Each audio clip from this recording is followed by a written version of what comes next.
누가복음 1장 18절부터 20절까지. 네, 시작. 사가랴가 전사에게 이르되 내가 이것을 어떻게 알리오?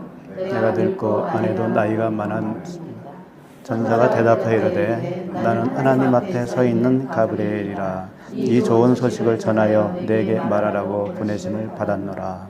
보라, 이 일이 되는 날까지 내가 말 못하는 자가 되어 능히 말을 못하리니 이는 내가 내 말을 믿지 아니하니거니와 때가 이르면 내 말이 이루어지리라 하더라. 네. 누가복음을 하고 있는데 어느 형제님이 첫 강의 듣고 말씀하시더라고요. 누가가 의사라고 그랬잖아요.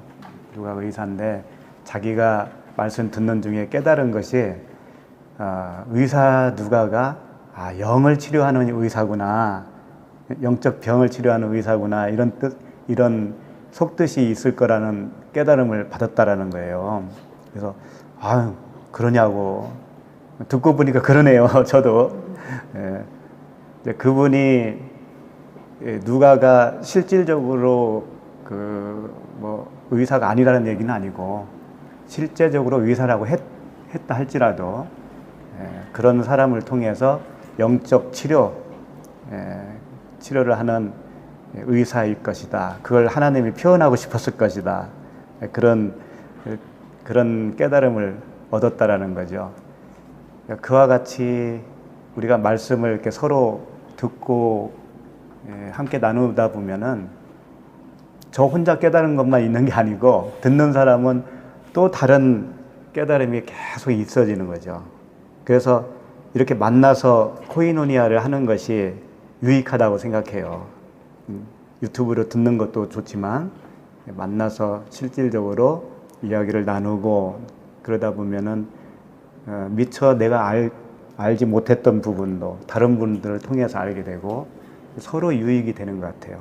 그래서 은혜가 더 증폭이 되어지는 것 같아요.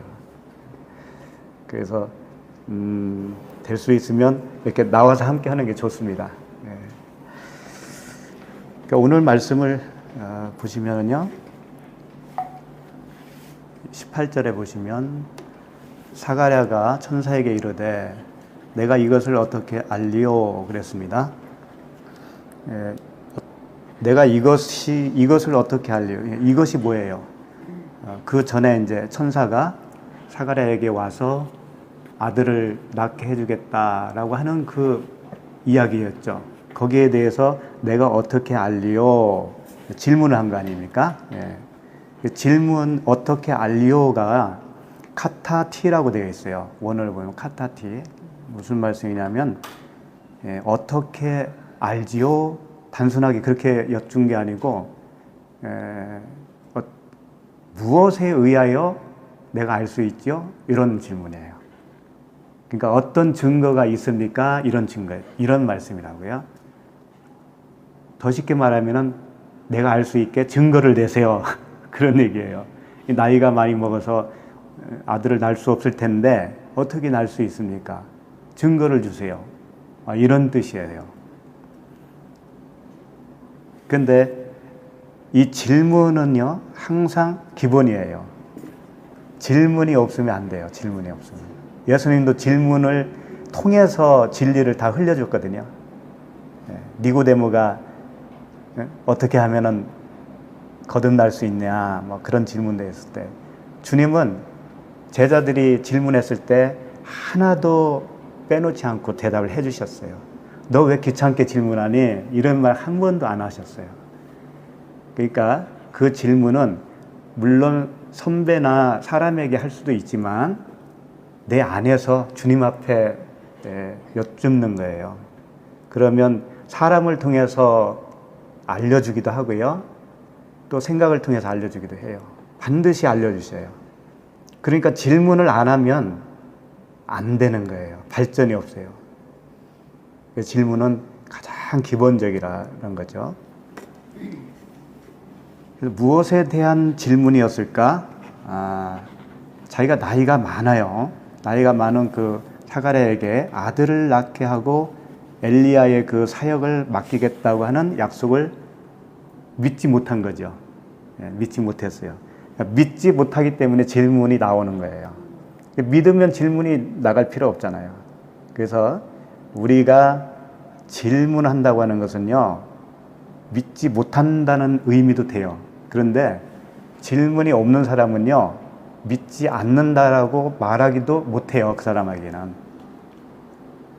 의문이 생기는 것을 믿지 못한다고 하는 건데, 질문 자체가 없는 사람은 아무 생각 없는 거예요. 그럼 믿는 것도 안 믿는 것도 아니야. 그것은 안 믿는 것보다 더 못한 거예요. 그것은 아예 거기에 관심이 없는 거예요. 예. 그러니까 관심이 있어야 너 믿음이 없다라는 말을 듣죠. 믿음이 없다라는 말을 들어야 됩니다. 우리는 믿음이 없어요. 근데 믿음이 있는 척하면 안 된다니까.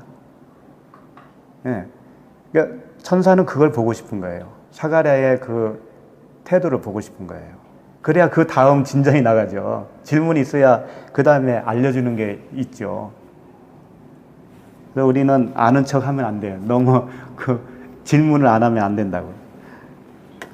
그런데요, 이제 사가랴가 계속 이야기를 합니다. 내가 늙고 아내도 나이가 많았다. 이렇게 표현하시면서, 내가 그러니 어떻게 믿을 수 있습니까? 증거를 대세요. 이런 의미였죠. 그런데 사가랴가 이때 나이가 몇 살쯤이라고 생각하세요? 늙었다고 했는데. 여기서 나이에 대해서는 분명치 않아요. 분명치 않지만은 우리가 추정할 수 있는 방법이 있어요. 사가랴는 제사장이죠. 제사장은요, 은퇴 나이가 있어요. 정해져 있어요. 50이에요, 50. 30세에 시작을 해서 50세에 마치는 거거든요. 그러니까 예수님도 사역을 할 때 30세쯤 되더라 그러잖아요. 그러니까 이 30세는 제사장이 되는 그 나이예요. 그리고 50세에 마치는 거거든요. 그러니까 사가랴는 지금 아직 마치지 않았으니까 50 가까이 됐다는 얘기죠. 나이 많이 먹었다고 했으니까 50 다 된 거죠. 네. 그런 의미예요. 그러면 실질적으로 50이면은 나이가 그렇게 많은 건 아니거든요. 그렇잖아요. 이 당시에도 다 7, 80세는 살았을 그런 때잖아요. 그러니까 나이 많았다라고 하나님이 이렇게 표기를 하는 원인이 있다고요. 이유가 있다고요. 정말 나이가 많아서 많은 게 아니고, 사가랴가 어떤 상태냐면은, 나이 많다라고 하는 것은요, 제사장직이 끝날 때를 이야기하는 거거든요. 그래서 예수님에게도 당신 50도 안 된 주제에 그런 말 들어봤죠. 바리새인들이 그랬다고요. 50도 안 됐는데, 아브라함보다 먼저 있다고 그랬으니까 그런 말씀이에요. 그러니까 50도라고 했을 때는 제사장 그 완숙한 단계, 제사장의 끝을 은퇴 나이 정도 되면은 진리에 대해서 완숙하다 이거예요. 그걸 표현하고 싶은 거예요.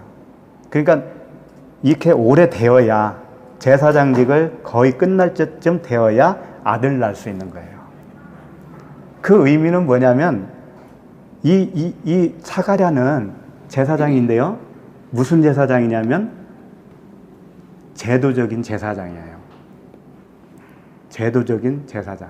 그러니까 혈통으로 이어지는 제사장이다 이거죠. 영적 제사장이 아니라 겉에 표면적으로 나타나는 제사장이라는 거죠. 그러면 그 표면적인 제사장의 나이가 끝나면 이면적인 제사장으로 넘어간다라고 하는 거예요. 이면적인 제사장으로 넘어가야 진짜 제사장이에요. 넘어가면 무슨 말씀을 듣냐면, 너희는 택하신 족속이요 왕 같은 제사장이다. 그 왕 같은 제사장은 제도로 세운 거 아닙니다. 예, 사람이 세운 게 아니에요. 이것은 전적으로 하나님만 세울 수 있는 제사장이잖아요. 사가랴는 레위 족속이기 때문에 그냥 이어서 되는 거였어요. 즉, 그 제도적으로.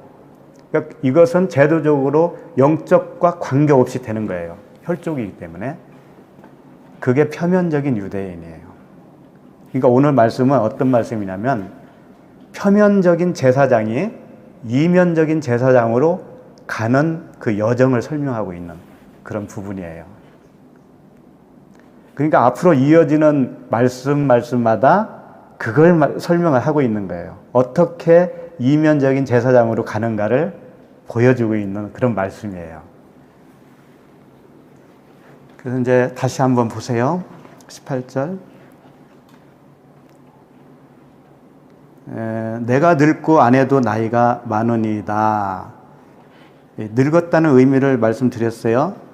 이제 율법에서 은혜의 복음으로 들어가야 된다고 하는 거예요. 겉에서 안으로 들어가야 된다는 것이고요. 밖에서 속으로, 밖에서 안으로 들어가는 거예요.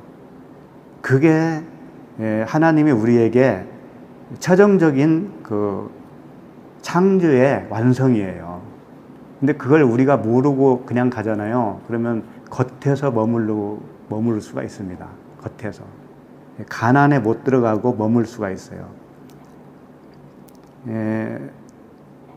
그래서 이 성경에는 나이가 많아서 아들 낳는 사람들이 자주 등장을 하죠. 그 셈이 몇 살에 아들을 낳은 걸로 나오냐면 70세에 70세인가요? 100세. 셈은 100세에 낳았어요. 그 다음에 데라가 70세에 아들을 낳았고 아브라함이 100세에 낳았어요.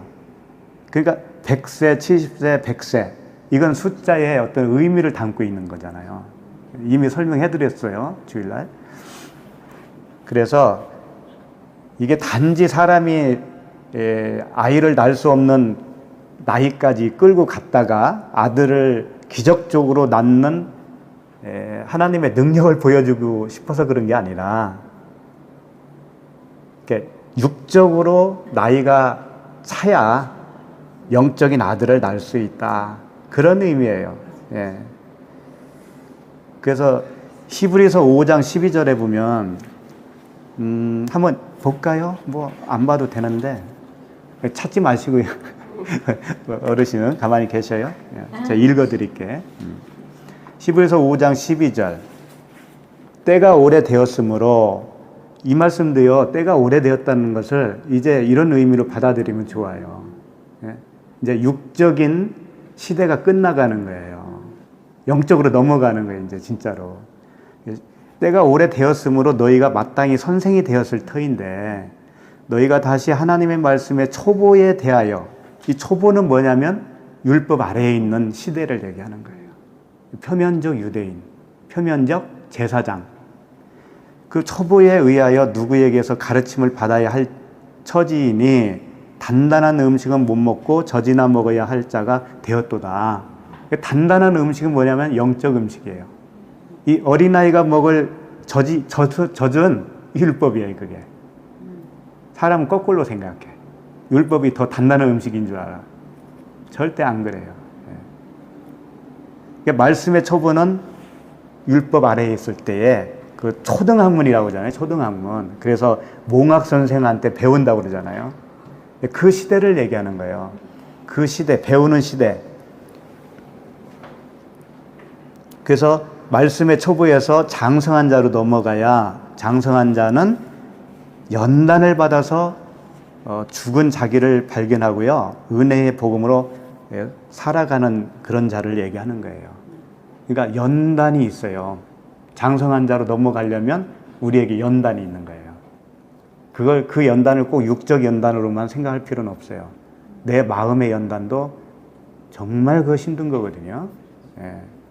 그 연단을 과정을 통해서 영적인 장성한 자로 키워가시는 거예요, 하나님이.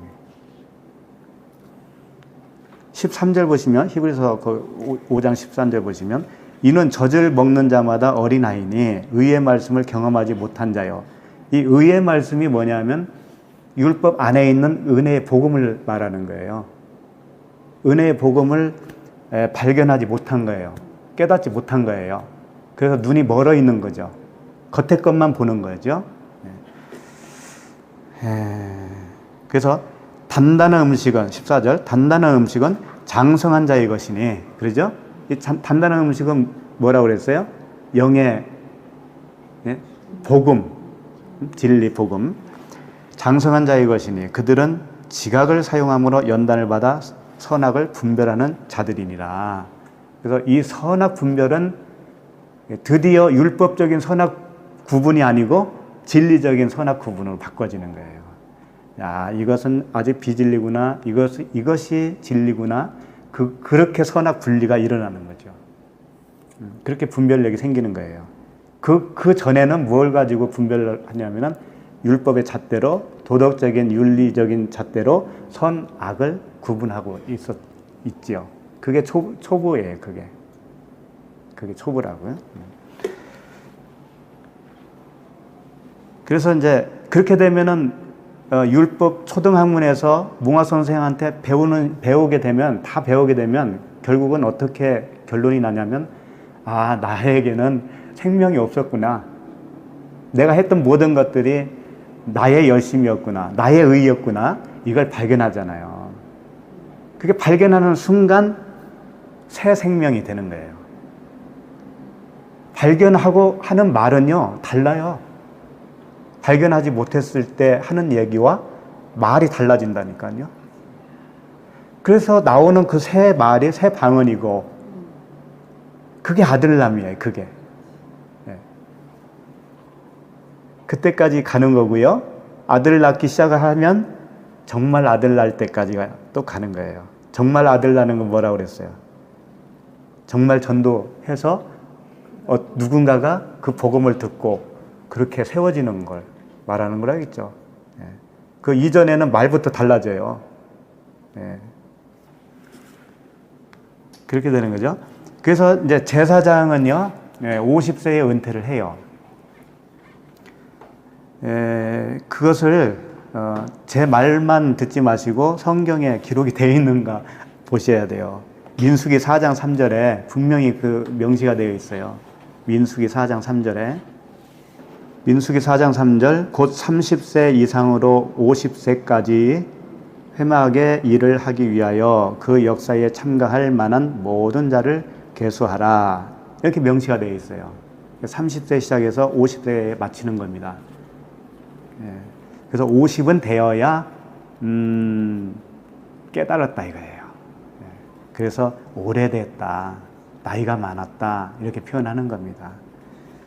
그래서 아까도 말씀드렸지만 요한복음 8장 57절에 유대인들이 이르되 내가 아직 50세도 못 되었는데 아브라함을 보았느냐? 예수님에게 그렇게 하신 거예요. 그러니까 이 대목을 누군가는 예수님이 고생을 해서 밥도 제대로 못 잡수셔서 너무 빨리 늙었다 이거예요. 그래서 30세 젊은이가 50세로 보였다는 거지. 이게 표면적인 유대인이에요. 이렇게 보는 게.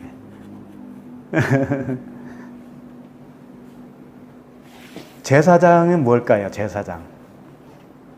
제사장은 제사 드리는 자잖아요. 하나님께 제사 드려요. 이 밖에 있는 표면적인 제사장은 동물을 잡아서 드리죠. 드리는데 누구에게 드리냐면 역시 밖에 계신 하나님께 드려요. 사가랴가 어디로 들어가냐면 성전으로 들어간단 말이에요. 사람이 지은 성전. 밖에 있는 제사장은 사람이 지은 성전에 들어가서 그 성전에 계시다라고 생각하면서 밖에 계신 하나님에게 제사를 드려요. 이게 구약의 제사장이에요. 그럼 우리는 왕 같은 제사장으로 넘어가야 되잖아요. 그러면 나도 제사장이니까 나는 어떤 제사를 드리냐면 너의 몸을 거룩한 산 제물로 드려라. 이게 되는 거죠. 안에서 드리는 제사장이 되는 거예요. 누구의 제사장이 되냐면 내가 제사장이면서 나라고 하는 제물을 드리는 거예요. 예수님이 제사장이면서 자신의 몸을 제물로 드렸잖아요. 우리도 똑같다니까. 그래서 날마다 죽노라 이렇게 표현할 수밖에 없는 거죠. 그걸. 그렇다고 해서 항상 그걸 기억하고 오늘도 죽어야지 그런 얘기가 아니에요. 그냥 그 안에 머물러 있는 거죠. 이미 알았기 때문에. 오늘도 죽어야지 막 아침에 일어나자마자 다짐하고 그런 말씀은 아니에요. 예. 진리 안에 거하면 항상 죽고 항상 살아 있다라는 거예요. 그 자체가. 예. 그러니까 우리는 안의 제사장이에요. 그 잘 아는 말씀이니까 그래도 한번 펴봐야 돼, 이건. 베드로전서 2장 9절이잖아요. 예. 그러나 너희는 택하신 족속이요 왕 같은 제사장들이요. 근데 여기에 이 말씀에 진리가 엄청 많이 있어요. 그래서 보자는 거거든요. 그러나 너희는 택하신 족속이요 왕 같은 제사장들이요 거룩한 나라요 그의 소유된 백성이니 이는 너희를 어두운 데서 불러내어 그러죠. 이 어두운 데가 어디예요? 바깥 어두운 데라고 들어봤어요? 바깥 어두운 데에서 어떻게 한다고 그래요? 슬피 울며 이를 간다고 그러죠. 거기가 어디라고 생각하세요?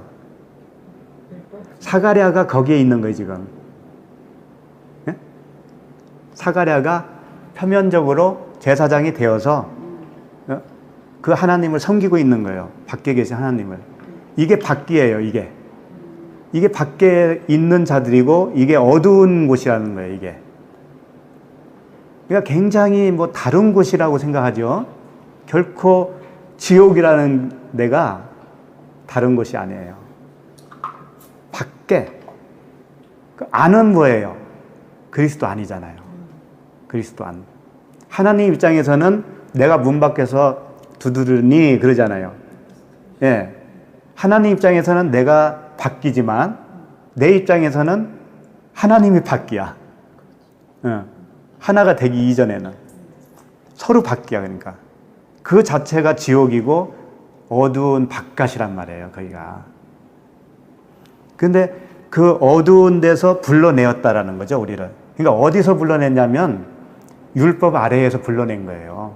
그 밖에 있을 때, 그 제도권에서, 그 종교 생활을 하고 있는 그 바깥에서 불러낸 거예요. 그의 기이한 빛에 들어가게 하신 그의 기이한 빛이 뭐겠어요? 예수 그리스도죠. 하나님 품이죠. 천국이죠. 예.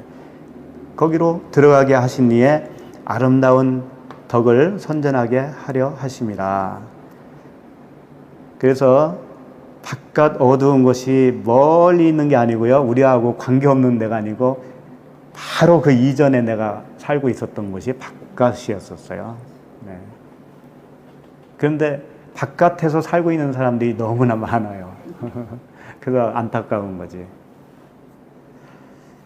그래서 목사 얘기를 좀 해야 되겠어요. 제사장 이야기 나왔으니까. 오늘날 목사를 제사장이라고 그러죠. 근데 만인 제사장설 들어보시잖아요. 예. 만인 제사장설은 우리가 왕 같은 제사장이다 그러잖아요. 그럼 무조건 예수 믿으면 다 왕 같은 제사장이라고 한단 말이에요.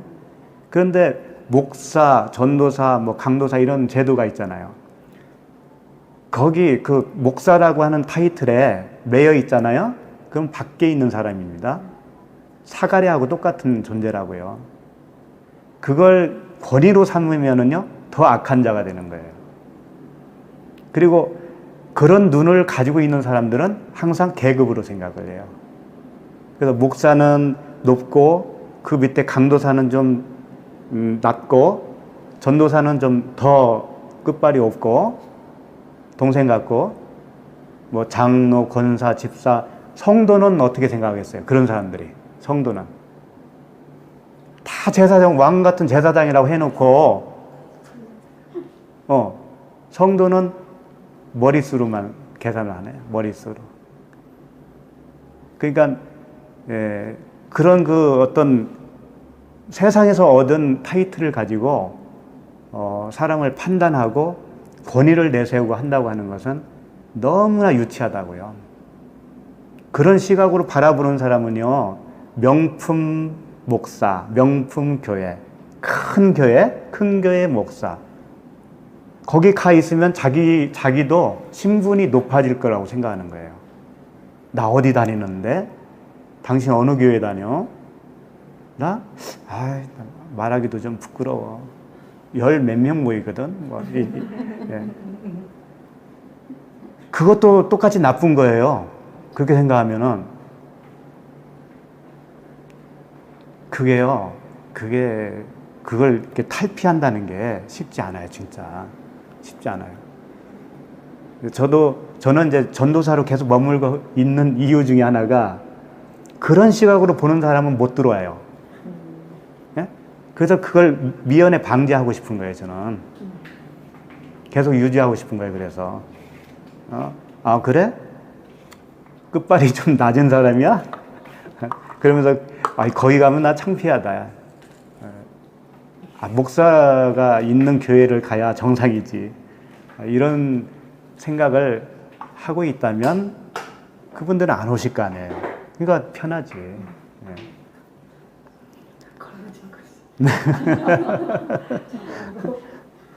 그러니까 직분을 서열로 보는 거예요. 성도를 어떻게 보겠냐고요. 어느 교단이냐, 뭐 합동이냐, 통합이냐, 뭐 이런 거. 그래서 어쨌든 그 타이틀이 다 부서지고 영적 제사장이 되지 않으면 다 소용없어요. 그러니까 목사도 좋지만 영적 목사가 되어야 돼요. 제사장이 영적 제사장이 안 되면 타이틀은 소용없는 거예요.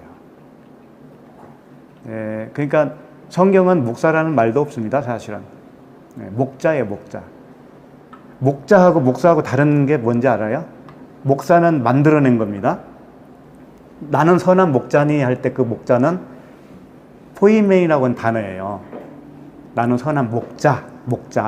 목자가 뭐예요? 양치는 자잖아요, 양치는 자. 예수님이 베드로에게 내 양을 먹이라, 내 양을 치라 그랬잖아요. 그게 목자거든요. 목자는 뭐냐면 양을 먹이는 거예요. 먹이는 자예요. 양을 먹이는 자고 그 먹여서 키우는 것을 친다라고 표현하는 거잖아요. 근데 목사는 뭐냐면요. 가르치는 선생이라는 소리예요. 그러니까 생명 양식을 먹이는 게 아니고 양식을 가르치는 거예요. 이렇게 틀리는 거라고요. 그러니까 목사는 세상이 만들어낸 용어예요. 그건 전 세계가 똑같아요. 그러니까 영어로도 패스터라고 그러잖아요. 그러니까 가르치는 자는 안 돼. 이랬잖아요. 사도 바울도. 아비는 많은데, 아니, 선생은 많은데 아비가 적다. 이 아비는 먹이는 자거든요. 선생은 가르치는 자예요. 가르쳐서 되는 게 아니라는 거예요. 복음이라는 것은. 그러니까 여기 올 때도, 말씀 들을 때도 가르침을 받으려고 들으면 안 돼요. 먹으려고 들으셔야 돼요. 먹어야 돼요, 먹어야. 생명 양식을 먹어야 생명이 유지가 되잖아요. 그런 겁니다. 그래서 이 말씀을 선포하는 자는 먹여주는 자지 가르치는 자가 되어서는 안 돼요. 그럼 먹이려면은요, 애정이 없으면 못 먹여요. 그렇잖아요. 남의 자식 먹입니까? 자기 자식만 먹이지. 근데 가르치는 건 다 할 수 있어. 학원에서도 하고 다 하잖아요. 그런 차이가 있는 거죠. 그런데 특색이 그 목자가 되려면 어떻게 되냐면, 목자는 예수님이 표상이잖아요. 예수님이 어떻게 목양을 했어요? 몇 명이나 목양했어요? 12명이죠. 그 중에서 또 한 명 배신했네. 근데요, 12명이라는 게 뭐 어떤 숫자적인 얘기를 하자는 얘기 아니고, 그 12명, 그 아들을 먹이기 위해서 자기가 죽었습니다. 죽어야 먹일 수 있는 자가 목자라는 거예요. 죽어야. 죽지 않으면 먹일 수가 없어요. 그냥 가르칠 수는 있어요, 그건. 그런 차이가 나는 거예요. 그러니까 내가 십자가에서 주님과 함께 십자가를 통과해야 돼요, 분명히. 그 흔적이 있어야 됩니다. 그래야 먹일 수 있는 자가 되는 거예요, 그게. 자, 그래서 혈통으로 세워진 그 사가랴 제사장, 이 제사장을 오늘날로 말하면 세상 제도, 신학교에서 공부하고 교단에서 안수를 하잖아요. 그렇게 해서 세워놓은 목사가 있다면 이제 그 내적인 목사로 가야 되는 여정이 있는 거예요. 그 여정을 밟지 않으면 그냥 가르치는 선생에 불과한 거예요. 예. 그 여정인데 일단은요, 그 여정을 참 이렇게 알아듣기 위해서는 다른 부분을 좀 먼저 봤으면 좋겠습니다. 누가복음이에요. 같은 누가복음에 4장 25절 한번 펴보시죠. 누가복음 4장 25절에 보시면 내가 참으로 너희에게 이르노니 엘리야 시대에 하늘이 3년 6개월간 닫히어 온 땅에 큰 흉년이 들었을 때에 이스라엘에 많은 과부가 있었으되. 자, 여기서 뭐 모르는 거 있습니까? 이 한 절 속에서 엘리야 시대에 3년 6개월간 비가 안 왔다는 얘기죠. 흉년이 들었어. 그래서 이스라엘에 많은 과부가 생겼다는 거죠. 흉년하고 과부가 생기는 거하고 무슨 상관이 있습니까? 근데 이거 질문도 안 한다니까. 이런 거 읽으면서 의문도 없어요. 네. 네? 신 가진 자가 다 죽었나? 흉년 들어서. 다 고자만 있었나?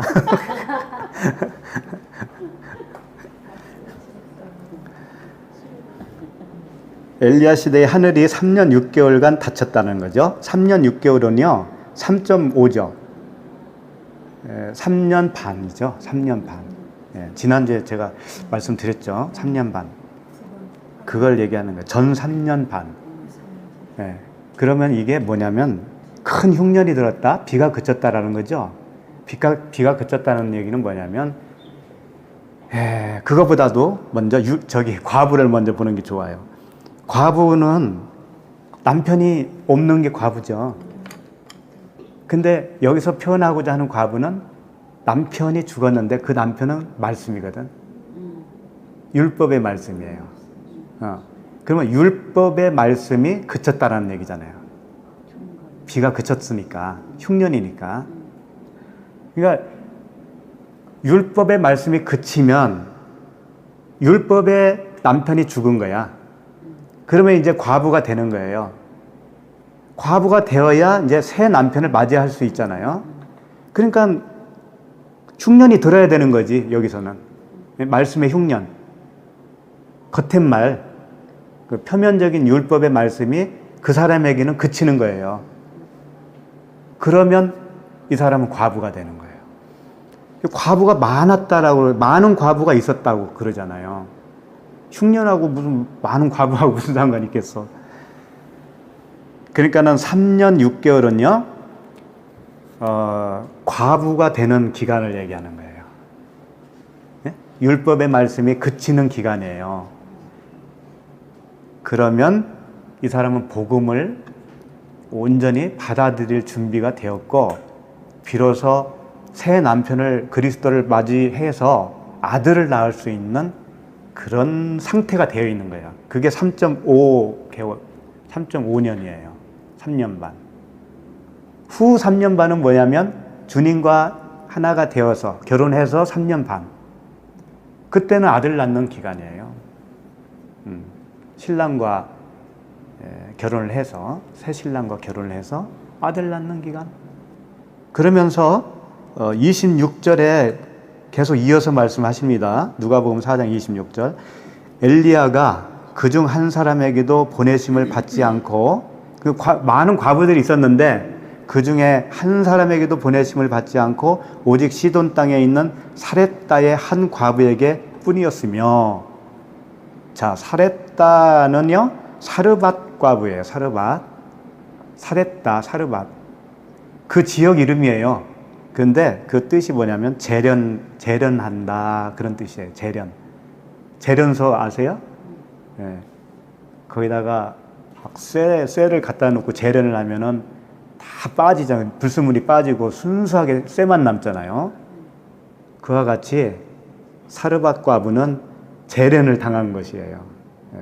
그런데 사르밧이라는 이 지역은 이방인들이 사는 곳이거든요. 그러니까 이스라엘에 많은 과부가 있었는데 이방인 과부에게만 보냄을 받았다 이거예요. 그게 무슨 뜻일까요? 그러니까 이걸 말씀하고 싶은 거예요. 유대인과 이방인이 항상 공존하잖아요. 그것은 무엇을 말씀하고 싶은 거냐면 유대인은 표면적인 말씀이에요. 이방인은 내면적인, 이면적인 말씀이에요. 표면적인 유대인과 이면적 유대인을 유대인과 이방인 이렇게 표현하고 싶은 거예요. 그러니까 사렙다 과부라고 하는 이방인 과부는 진짜 이방인의 과부야. 진짜 씨를 받을 수 있는 과부예요. 그러니까 그 사람한테만 보냈다라는 거예요, 하나님이. 가서 뭘 했냐면 뭐 다 내용 아시겠죠? 그 과부가 먹을 게 없어가지고 밀가루로 마지막 떡을 만들어서 아들 하나 주고 자기 먹고 죽으려고 그랬다고 했잖아요. 그게 다 복음의 말씀입니다. 먹고 죽어야 되는 거예요. 네. 그래서 나중에 죽어요. 그 아들이 죽는다고. 그 아들이 죽는 아들을 엘리사가 살리잖아요. 다 우리 죽고 사는 문제를 다 표현하고 싶은 거지. 그래서 엘리야가 가니까 그렇게 나머지 그거 하나 남은 거 가지고 먹고 죽겠다고 그러는 거예요. 그러면 그래, 그럼 너희도 그렇게 해. 그렇게 하라고 했어요, 엘리야가. 말리지 않았다니까. 그렇게 해라. 그런데 먼저 나한테 떡 하나만 줄래? 이런 거예요. 그래서 과부가 떡을 하나 줬다고요. 그래서 엘리사가 그걸 먹으니까 어떻게 했냐면 그 집에 떡반죽 그릇에 떡이 떨어지지 않아. 밀가루가 떨어지지 않아. 기름병에 기름이 마르지 않아. 그래서 옛날 그 대표기도 할 때 아니면 신방 가가지고 이 집에 떡반죽 그릇에 떡이 떨어지지 않게 하시고 기름병에 기름이 마르지 않게 해주세요. 그런 기도 많이 했잖아요. 뭔지도 모르고.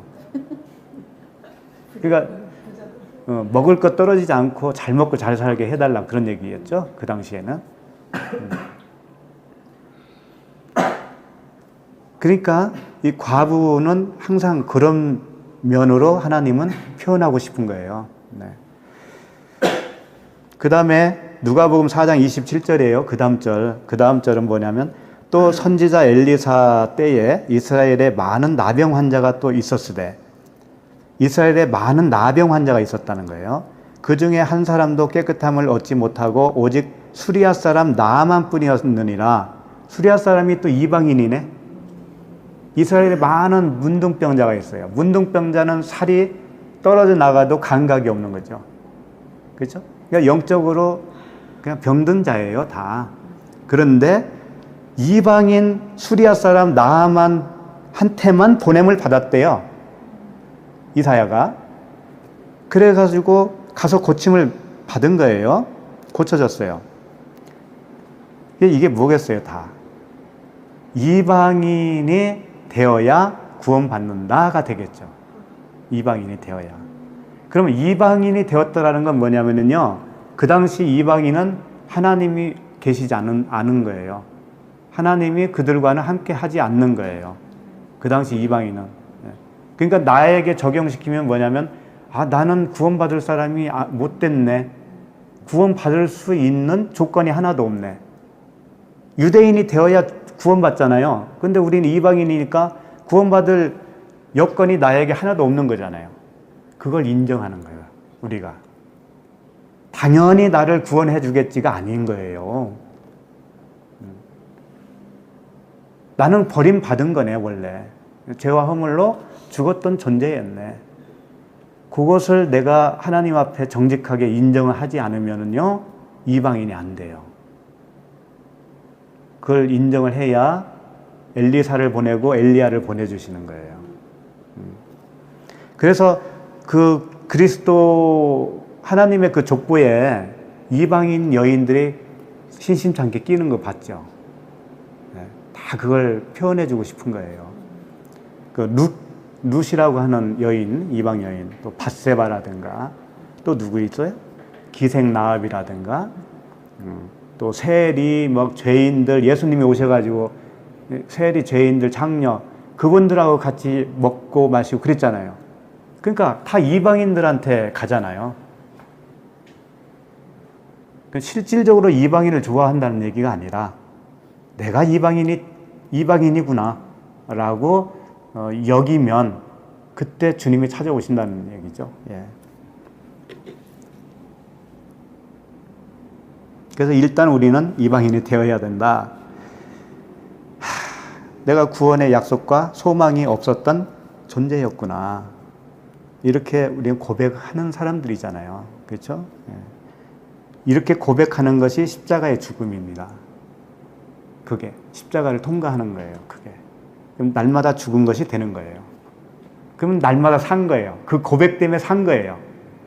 그러면 주님이 이제 내 삶을 주관한다니까요. 자, 누가복음 1장 19절로 다시 돌아가시겠습니다. 돌아가신다고 하니까 좀 이상하다. 우리는 다 돌아가야지. 19절 다시 보시면 천사가 대답하여 이르되 나는 하나님 앞에 서 있는 가브리엘이라 이 좋은 소식을 전하여 내게 말하라고 보내심을 받았노라. 자, 여기 이제 천사 가브리엘이 나왔습니다. 예. 천사 가브리엘은 딱 성경에 4번 나와요. 다니엘서에 2번, 이 누가복음에 2번 나와요. 그 다음에 천사 이름이 성경에는 딱 2사람 나옵니다. 이 가브리엘과 미가엘이 나와요. 예, 예. 이제 근데 천사가 참 많은데 왜 하필이면 딱 2사람만 등장하냐 이거지. 예. 근데 외경에는요 또 한 2사람이 더 등장은 해요, 사실은. 그래서 천사 이름이 4명 나와요, 총. 근데 성경에서는 딱 2명이죠. 이 천사라고 하는 것은 앙겔로스라고 했잖아요. 보냄을 받은 자, 대언자, 뭐 그런 뜻이에요. 그래서 사람이라고 해도 되는 거예요. 천사라는 어떤 존재가 있는 게 아니고. 그런데 여기 사가랴에게 나타난 이 천사는 미가엘이라고 하는 이름을 딱 붙여서 나타났단 말이에요. 예? 그래서 이게 정말 사람이라고 할 수 있느냐라고 하는 거죠. 그래서 이제 그런 그 힌트를 이 2절에서도 말씀하고 있어요. 누가복음 1장 19절, 방금 읽은 9절에서 보면은 천사가 대답하여 이르되 나는 하나님 앞에 서 있는 가브리엘이다 이랬단 말이에요. 하나님 앞에 서 있다라고 하는 게 힌트예요. 우리가 그냥 이미지로 생각하면 하나님이 계시고 그 앞에 천사가 있다라는 말씀이잖아요. 근데 이걸 원어로 보면 조금 달라져요. 이 뭐냐면은 하나님 앞에 있다. 하나님 앞에 이 앞에라고 하는 단어가 어떤 단어냐면은 하나님의 안에 있는 눈이다라고 하는 뜻이 있어요. 하나님 안에 있는 눈. 에노피온이라고 되어 있어요. 에노피온인데 N이라고 하는 단어. N 크리스토스 들어보셨죠? 그리스도 안에. N은 안에예요. 그리고 옵소라고 하는 단어와 합성어가 되어 있는 거거든요. 옵소는 옵달모스. 그러니까 눈을 얘기하는 거예요. 눈. 그러니까 하나님 안에 있는 눈이다 그런 뜻이에요. 그 하나님 안에 있는 눈으로서의 지금 미가엘이라는 얘기죠. 그게. 예. 그러면 하나님 안에 있는 눈이 뭐냐 이거예요. 그 계시록에서 이런 말씀이 있어요. 계시록 5장 6절에 보면 그냥 읽어드릴게. 내가 또 보니 보좌에 네 생물과 장로들 사이에 한 어린 양이 서 있는데 일찍이 죽임을 당한 것 같더라. 이게 누구겠어요? 그리스도 예수님이시죠? 그에게 7뿔과 7눈이 있으니 이 눈들은 온 땅에 보내심을 받은 하나님의 7 영이더라 그랬어요. 그러니까 온 땅에 보내심을 받은 7 영이래요. 그게 뭐 누구겠어요? 성령이죠. 7 영이라고 그러니까 7 뿔이라고 그러니까 7개의 뿔이 달려있나? 눈이 7개라는 뜻인가? 그런 얘기가 아니에요. 1개, 2개 그런 얘기가 아니라고 이것은. 7이라고 하는 숫자 아시죠? 안식의 숫자잖아요. 여기 먼저 뭐라고 했냐면 일찍이 죽임을 당한 것 같더라 그러죠. 그러니까 죽음은 안식인 거예요. 예수 그리스도께서 죽었으니까 안식에 이르렀지요. 안식에 이루니까 일곱이라고 표현하는 거예요. 안식에 이루고 부활하신 그 영, 그리스도, 그분이 일곱 영이다 그런 얘기예요. 그러니까 결국은 이 일곱 영이 누구겠어요? 성령이시죠. 그러니까 오늘 가브리엘은 성령을 뜻하고 있어요. 왜 그런지 알아요? 왜 하나님이 직접 사가랴를 못 만났을까요? 안 만나 주셨을까요? 네? 그때는 아직 예수님이 공식적으로 나타나지 않은 시대니까 하나님이 직접 나타나면 다 즉사하게 되어 있어요. 하나님을 보면 살아남을 자가 없어요. 그렇다고 해서 성령이라고 직접적으로 표현도 하기 힘들어요. 왜냐하면 예수 그리스도의 다 이루심이 있고 성령을 보낸다고 하는 그 측면을 부각시키기 위해서는 성령이라고 직접적으로 표현을 안 하신다고요. 그 대신 천사라든가 특별히 이렇게 이름을 붙여서 미가엘이라든가 가브리엘이라든가 이렇게 붙여서 하나님이 보내심을 받은 자라고 표현할 때는 성령을 뜻하고 있는 거예요. 그러니까 결국은 하나님이에요. 하나님의 눈은 하나님이시지. 뭐 사람 눈, 뭐 개눈을 붙였겠습니다. 네. 그렇게 아셔야 됩니다. 그리고 이제 미가엘은 나오지 않았지만 미가엘도 그냥 덧붙여 말씀드리면 계시록에 보면은 이렇게 되어 있어요. 계시록 12장 7절에 하늘에 전쟁이 있으니 미가엘과 그의 사자들이 용과 더불어 싸울세 용과 그의 사자들도 싸우나 이런 말씀이 있어요. 예, 하늘에 전쟁이 있다라고 했을 때 그게 내 안에요. 내 안에 전쟁이 있는 거죠. 내 안에 나와 옛사람 나와 미가엘이 싸우는 거예요. 미가엘이 여기서 성령이잖아요. 성령과 싸우시는 거예요. 성령이 우리를 책망하시는 거예요. 그럼 그 미가엘과 그의 사자가 누구냐면 말씀들이에요. 말씀들이잖아요, 이게. 네, 말씀들이 그의 사자예요. 그러니까 미카엘, 가브리엘은 성령님, 하나님이시에요. 그 자체예요. 그냥 이름 없이 천사 할 때는 우리들 같이 보냄을 받은 자, 복음을 전하는 자가 천사라고 할 수가 있어요. 네. 그럼 20절 보시면 보라 이 일이 되는 날까지 내가 말 못하는 자가 되어 능히 말을 못하리니 이는 내가 내 말을 믿지 아니함이거니와 때가 이르면 내 말이 이루어지리라 하더라. 이 일이 되는 날까지가 뭐예요? 이 일이 되는 날까지가 사가랴에게 이 일이 되는 날까지가 뭐냐면 아들을 낳는 날까지예요. 예. 그때까지 뭐라고 했냐면 말 못하는 자가 되어 능히 말을 못하리니 그랬어요. 왜 말을 못하게 될까요? 아들 낳을 때까지?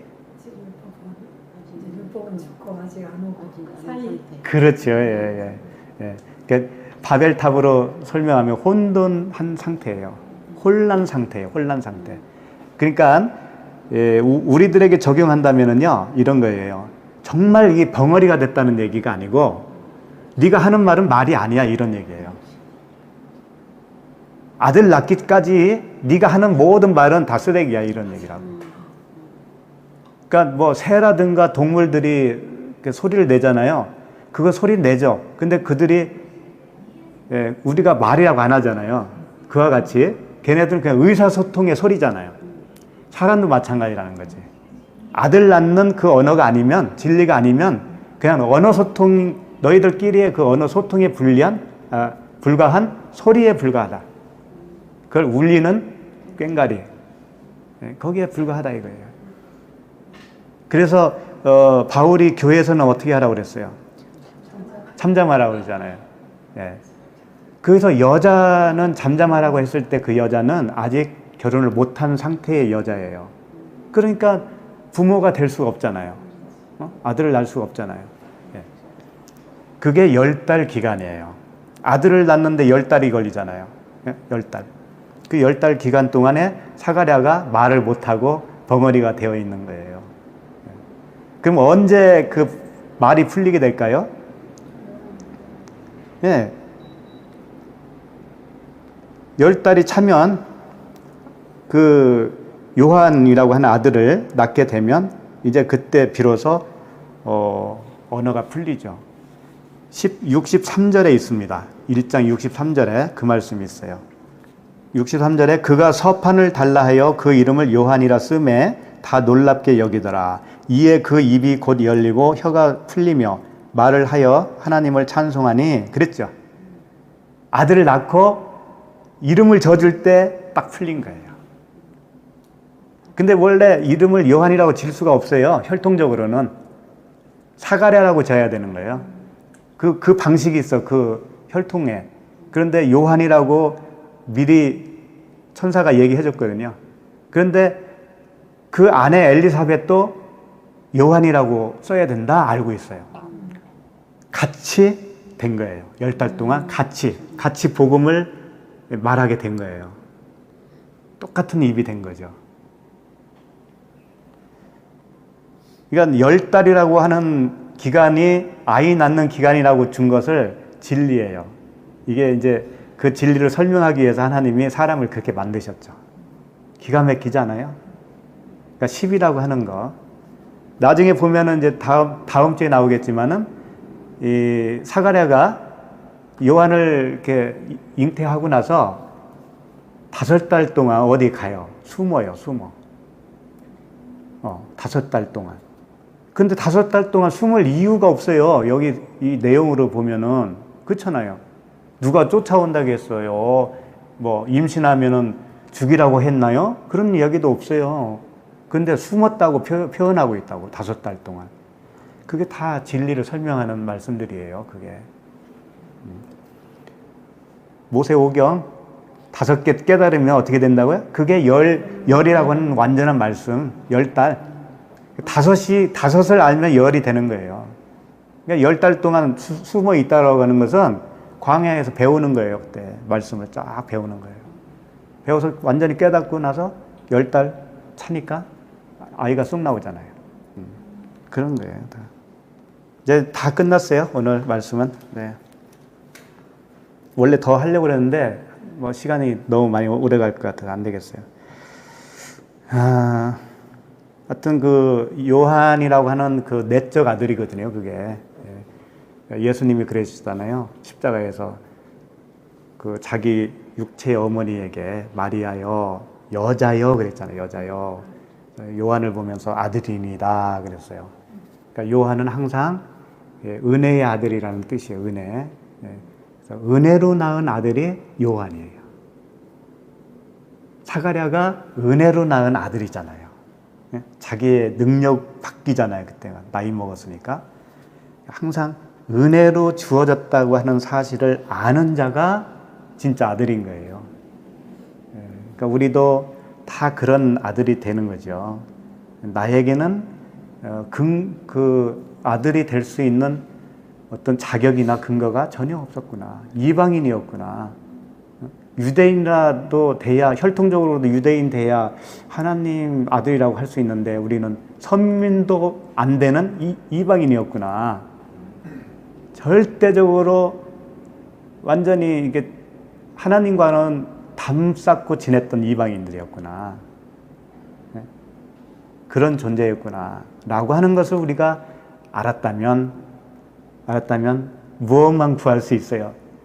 은혜만 구할 수 있죠. 긍휼만 구할 수 있죠. 그렇게 된 겁니다. 그래서 우리 모두 스가랴처럼